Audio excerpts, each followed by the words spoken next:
One thing I've learned with the communities here is that people should work. So when we teach them to work, that's when they'll own the work and they'll be able to continue with their livelihood. When you give free things, like if you found a woman and a man like this one talking, yeah, and then you give them something, they'll say, oh, that white man has seen that we are so poor, that's why he's giving us. They'll not own that money, they'll misuse that money. They'll think like they want to sit and expect someone to come and give them things for free.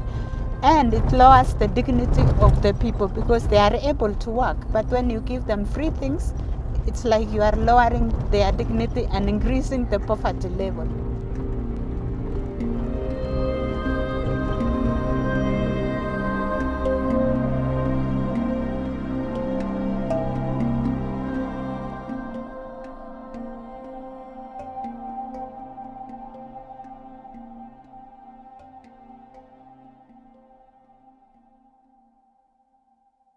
Let's start with relief and rehabilitation and development. So we've got a picture here, and you can imagine that this is a picture of our person, and this could be a person anywhere in the world, quite frankly. That person is at a particular level of poverty or of poverty alleviation. They're at some level that's kind of their baseline. But then the earthquake hits. A crisis happens. And that person is being plunged downwards into poverty. Relief is the appropriate intervention. Relief is an attempt to stop the bleeding. But once the bleeding has stopped, you then enter into what's called the rehabilitation phase, trying to restore that person in Haiti to where they were before the earthquake hit. And then finally, development is this last phase. It's walking with that person across time in ways that help them to move beyond where they were before. So relief and rehabilitation and development. Now, as I have that diagram up there, I have one concern, and that's this. It is not the case that most poor people that you are working with are coming out of a crisis. It's not the case that every single poor person is going to go through these phases of relief and rehabilitation development. Most people that you're going to work with, either at home and abroad, are actually not coming out of a crisis. They don't need relief or rehabilitation. They're simply at some level, and they need you to walk with them across time in ways that we would call developmental. And so that's actually the situation that most people are in with whom you'll be working.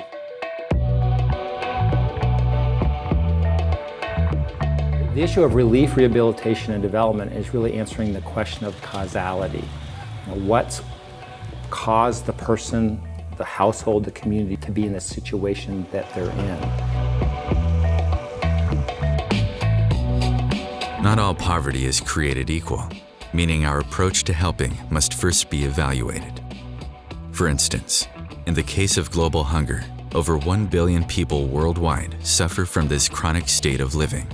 Yet, in a 1980 study presented by the Hunger Project, only 10% of those facing the issue require relief as a response. Helping a family or community facing the hunger crisis may not only avoid the heart of the problem, but may actually inhibit any future development. One of the key issues in well-meaning people who want to help poor people is they often can end up creating a system of paternalism or act very paternalistically. Paternalism is habitually doing for people and providing for people things that they can do and provide for themselves. Let me come in and kind of do this for you. So our church comes here and we're going to do VBS over there the way it should be done. Or we're going to come build this the way it should be built. And that's detrimental. I think we're missing the understanding that it is a long process. We really like solutions that are prepackaged and relatively simple, that have worked somewhere and that we can just plug in. And so the idea that I need to be committed to something for a long time and that it's going to be difficult and that I might get kicked in the stomach and I have to be committed to get back up and keep trying is what I think takes the wind out of the sails for some people. That's why it's easier to do short, quick bursts of good deeds. You know, that it's a lot harder to get people to sign on the dotted line for. We see a problem when we treat symptoms, right? And symptoms counteract other symptoms, and this drug reacts with this drug, and we constantly are chasing systems and managing symptoms rather than getting to the core issue of the human condition, which is mine as well as yours. The mission of the church is to preach a holistic gospel. It's just that we come from a background where social and spiritual had been separated. So we are going back to preaching a holistic gospel that will deal with the whole person.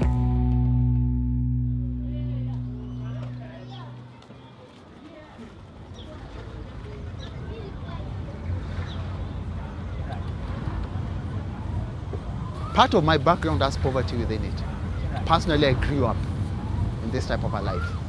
I've slept hungry at some stage, I've lacked school fees at some stage, and therefore when I come to a context like this, when they talk, I can connect. So that's what really pushed me into this type of engagement.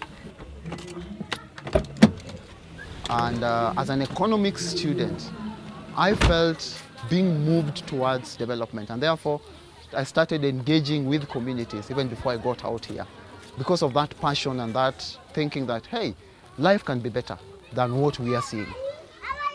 As a believer, I kept on wondering at some stage, why is it that some have the resources, some don't? And all of them are created by the same God. There's a lot of self-esteem which goes back to your connectedness to your Creator.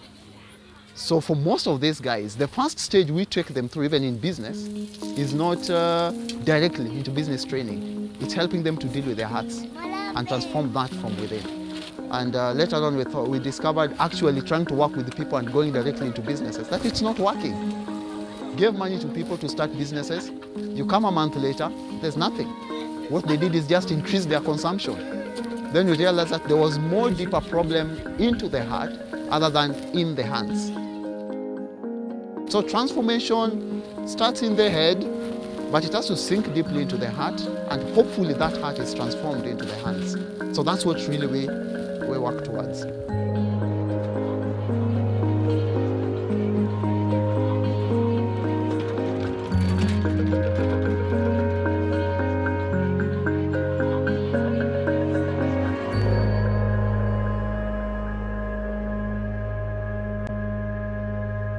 Now, the key dynamic in development work is promoting an empowering process.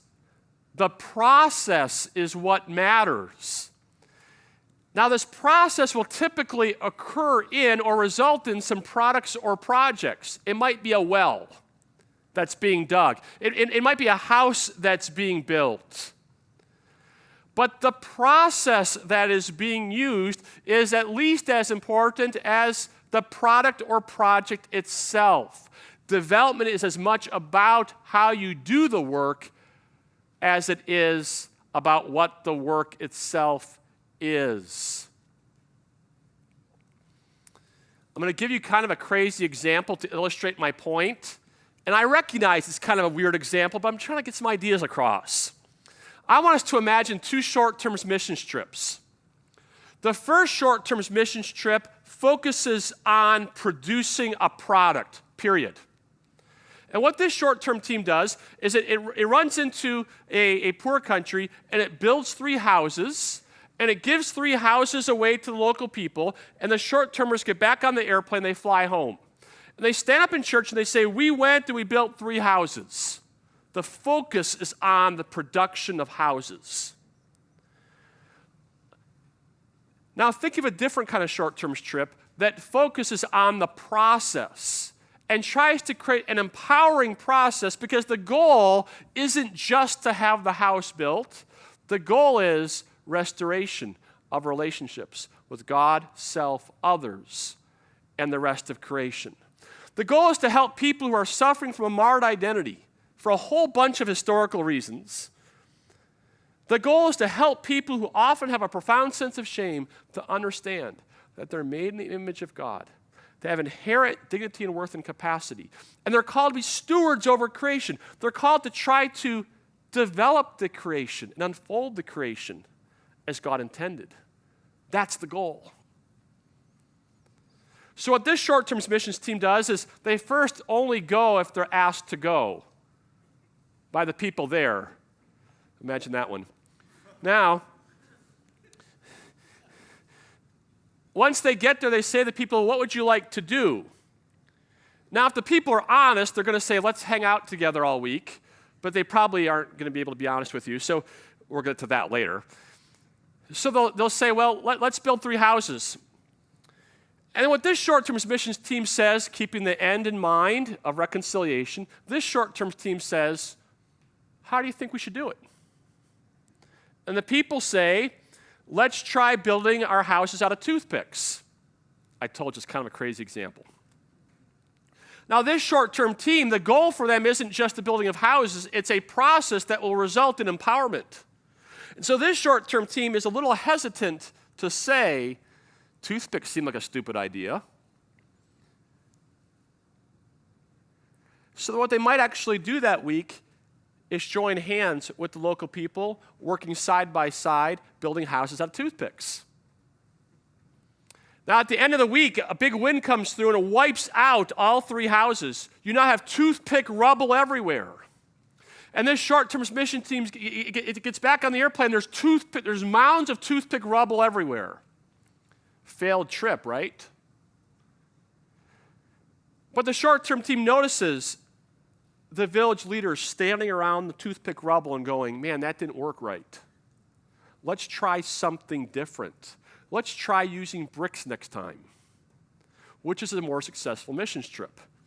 If you focus just on delivering a material resource, a house, the first one is.